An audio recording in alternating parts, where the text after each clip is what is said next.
My name is Heather Liebeshek, and the journal article that I have chosen is entitled The Effects of Organizational Change on Employee Commitment by Suki Aujla and Carol Ann McClarney. As the name states, this study is a literature review that studies the impact that organizational change has, both positive and negative, on an employee's commitment level within large multinational companies. They additionally studied the ways that managers and leaders can be proactive in the process and try to mitigate the damage, those negative impacts that can come so often with change. They first started by building a framework. They first started by defining both organizational change and employee commitment, using and building on the research of others. They defined organizational change first according to Moran and Brightman as changes that organizations must make to adapt to the constantly changing marketplace.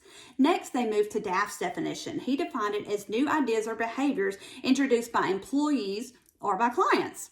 Some of these changes we find can be internal, some can be external. An internal change could be something as simple as a change in the dress code. An external change could be something like a new law or regulation is passed where change has to happen. The company or organization doesn't have any control over that change. The impact of change, this article mentioned very importantly, varies from company to company, varies from individual, varies from department to department. Not all people are going to be impacted by change the same way, and it is important that companies and leaders acknowledge this fact.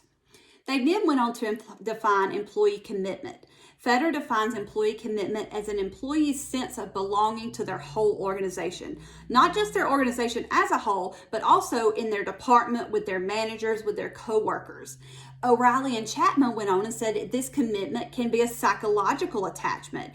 Meyer and Allen said the psychological attachment can have three prongs. The first can be an affective commitment. They strongly identifies with the goals and the values of the organization and those in charge of that organization. The second prong is a continuous commitment. This commitment means basically that someone has a vested interest in staying. For example, if I'm working there and I'm not fully vested in my retirement plan, if I leave, I will literally lose money. Thus, I have a continuous commitment to stay. And the last one is going to be a normative commitment. Basically, what this means is I feel obligated due to loyalty. This loyalty could be to the organization as a whole, to a manager within the organization, even to a coworker within that organization. So those are the two definitions that they defined before we jump into the study itself. They found that the predominant impact that change had on an organization and an employee's commitment level was unsurprisingly negative. They listed those negative impacts as stress, anxiety, lowering of employee morale, loss of direction, lack of loyalty, and lack of employee commitment. Stress and lowering of employee morale were the two that this study focused on the most. They also noted positive impacts that come with change. Two specifically were the increase in job satisfaction and the regularity in work and motivation. The thing that they really harp on, and that we know but we just tend to forget or put it on the back burner, is that change is inevitable. We don't have any control over it. We can learn to deal with it, or we can take the better option and embrace the change and the positive things that can come from that change. If we fail to acknowledge the impact that change has on individuals, not employees, but individuals, that's the key, treating them as individuals, not just employees.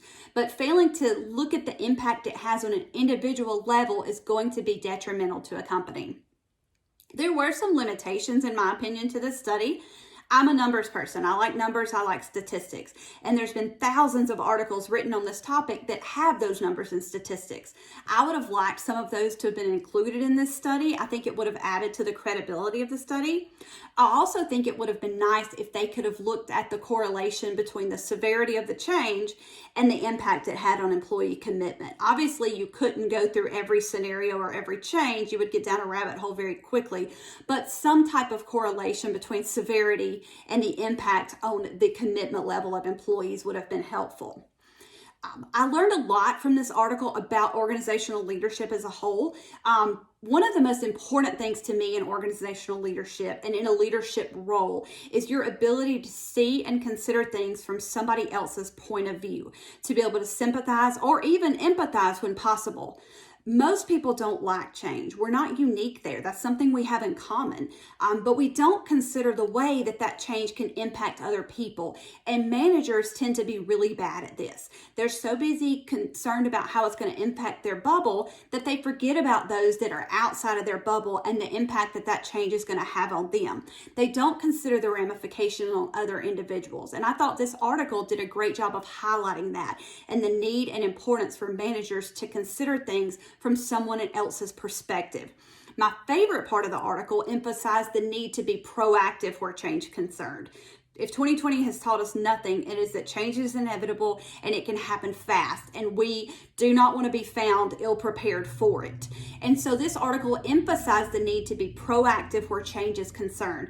Trying to accommodate for change on the back end is going to be very difficult, and you're more likely to have those negative effects like stress, lowering morale, anxiety.